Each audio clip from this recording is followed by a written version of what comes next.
afternoon, sir. I have a reservation under the name of Mr. Sabate. Welcome to World Check. May I see you?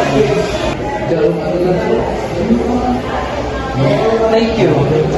Let me just pull up your reservation.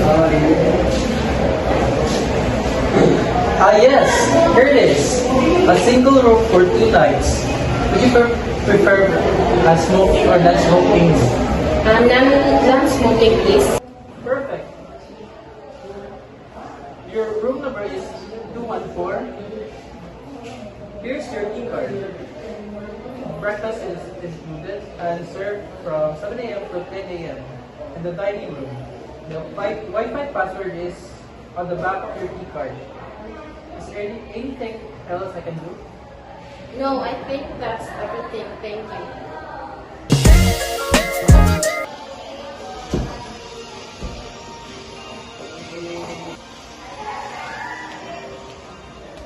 Good morning. I'm checking out room 214. Good morning. May I have your key card, please? Here you are. Thank you. Let me just print your bill. Here you are, Miss Chap.